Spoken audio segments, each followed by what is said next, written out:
Bienvenue à Bas de Carré, on se retrouve aujourd'hui donc pour faire une recette de baba au chocolat et au grand marnier. Donc on commence par les œufs entiers, 5 œufs entiers. Après donc on a une cuillère de miel, ça représente environ 8 à 10 grammes de miel, une cuillère de miel. Après donc on aura la farine, 200 grammes de farine, 20 grammes de chocolat, 70 grammes de beurre, on va dire 150 grammes de crème anglaise et puis 40 centilitres de crème fouettée. Et j'allais oublier la levure de boulanger, un petit sachet de levure de boulanger, ça représente peut-être 8 grammes de levure.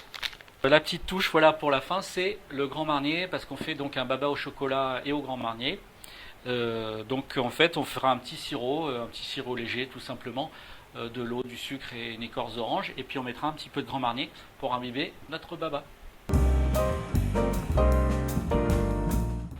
On chemise donc une fois avec du beurre, comme ceci.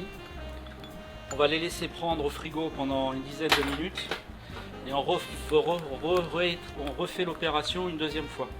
Donc on les met dans une plaque, ça gagne du temps. Pas besoin de... On met tout ensemble au frigo. Donc on casse les œufs dans le bol mélangeur. Donc ça fait 5 œufs. La quantité exacte c'est 250 grammes. Donc on ajoute une bonne cuillère de miel. Donc on met la farine, vous mettez toute la farine d'un coup,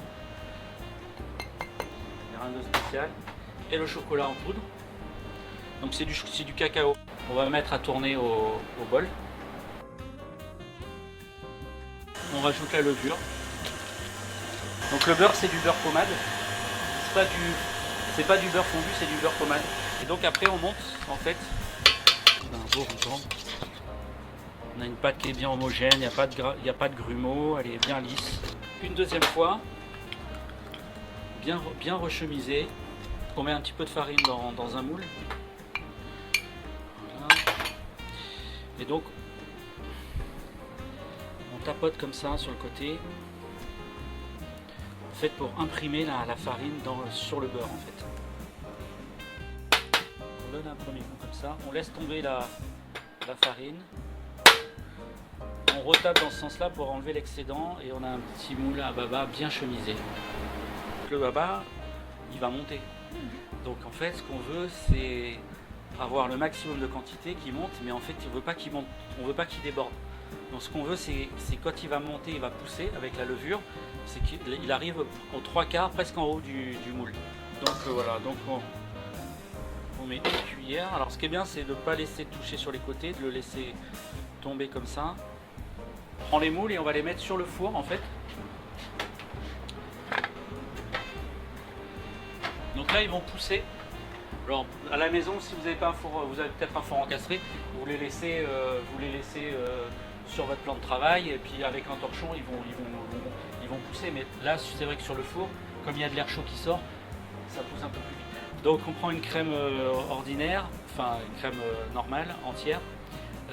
Et donc on sort, moi je mets souvent le bol au congélateur, comme ça le bol est bien froid, la crème fouettée, la crème est bien froide aussi, et puis tout simplement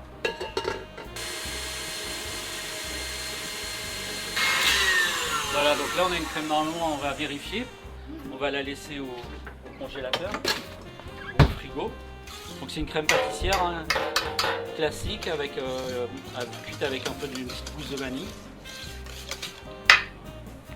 En fait là on mélange donc on met une petite quantité au démarrage pour homogénéiser un peu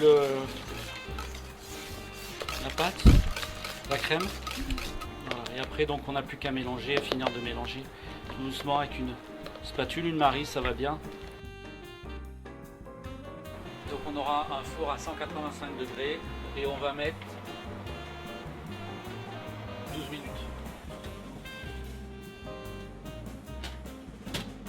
J'ai fait un petit sirop léger, donc quelques écorces d'orange, de citron, une gousse de vanille, de l'eau, du sucre. Donc on le met dans une casserole.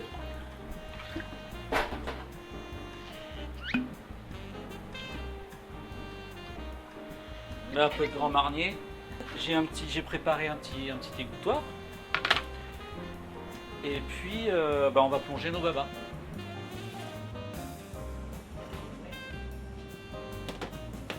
baba.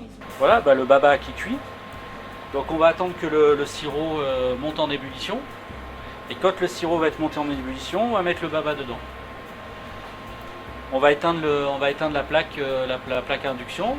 Le baba le sirop va imbiber le baba au Grand Marnier. Et puis au bout de quelques secondes, il va doubler de volume. Donc là, on n'aura plus qu'à le sortir avec délicatement parce que c'est fragile. Et on le posera sur notre égouttoir. Il va s'égoutter tranquillement. Donc voilà, notre sirop Grand Marnier bout. On plonge le baba dedans. Et on éteint le feu. Alors il faut l'aider un peu.